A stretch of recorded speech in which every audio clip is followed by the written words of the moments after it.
Aline, Nana et les 40 voleurs, c'est une réadaptation, une contextualisation du conte Ali Baba et les 40 voleurs qui engage la petite enfance et surtout fait la promotion de la petite fille. Les femmes, mis en pied à terre. Elles étaient 1, 2, 3, 4, 5, 10, 15, 20, 30, 40 femmes, élégantes et respectables. Leur chef était une femme forte et autoritaire. C'était des voleuses. En tant que metteur en scène, pour intéresser le public, moi je vais sur des classiques. Ceux qui décident d'amener les enfants au théâtre, ce sont les parents. Si un texte ne leur parle pas, ça va être très compliqué de laisser leurs enfants aller regarder le théâtre. Donc, j'adapte beaucoup de classiques. Ali Baba et les 40 voleurs. J'ai refait le pantalon de Moriba au Cameroun.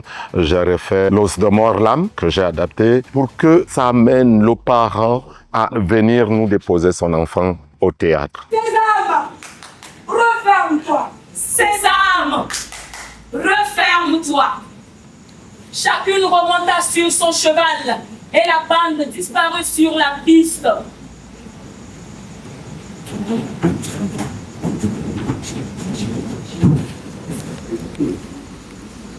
Aline Nana descendit de sa cachette. Elle découvrit la porte dans le rocher. Elle se souvenait de la phrase magique. Sésame, ouvre-toi. Sésame, ouvre-toi. Je suis arrivé, ça fait 3 semaines, et puis Marlène s'est mise à écrire le texte. Elle a fini, il m'a envoyé. On s'est entendu, on dit non, ça reste plus. À force de discussion autour du texte, on a eu un texte définitif. Et on a eu des comédiens que je ne connaissais pas du tout. C'est une équipe de Marlène. Il m'a dit, ça va aller très vite, j'ai déjà préparé le terrain. Et quand je suis arrivé, je suis directement tombé dans le travail. On travaillait de 8h à 18h. Alors, j'ai dit aux comédiens, c'est moi qui fixe l'heure de la fin de la répétition. Dans ce spectacle, je mets vraiment en valeur tout ce que je sais faire. Compter, chanter. C'est aussi une manière d'exprimer ma féminité. Ce spectacle, je le trouve original. Il y avait tout dedans pour intéresser tout public. Ça a été alléchant, très intéressant de par la gestion de la scène. Il y a eu beaucoup de mouvements. Ce soir, j'ai été très contente de suivre ce beau spectacle. C'était très intéressant. Qui donc est malade chez vous? Le patron Nagan.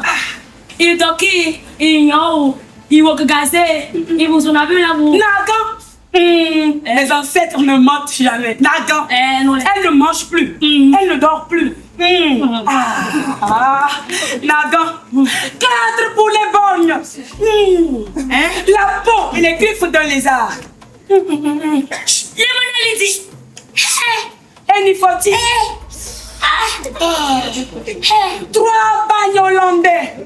Ce que moi je retiens, qu'il faut être brave, il faut être intelligent. Tout ce que nous faisons, nous devons vraiment avoir l'intention qu'à la fin, que ça soit positif. Ce qui m'a impressionné, c'est que ce soit un conte qu'on connaissait, mais réadapté avec des noms locaux. Vous aurez quelqu'un comme ça. Comme ça. Comme ça, comme ça, comme ça, et c'était comme ça. Et c'était à votre taille, et c'était comme ça, et comme ça. Que cela reste un secret. Personne au village ne doit le savoir.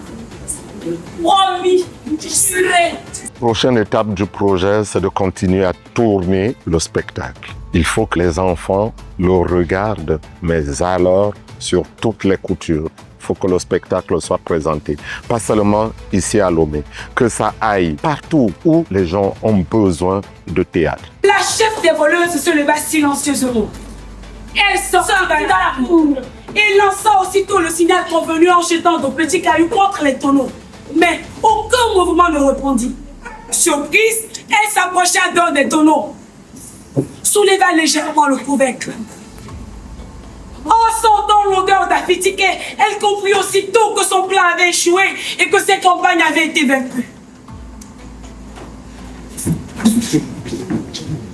Togo Créatif, merci. Parce que sans vous, le projet n'aurait pas eu lieu. Merci d'avoir mis à notre disposition le budget.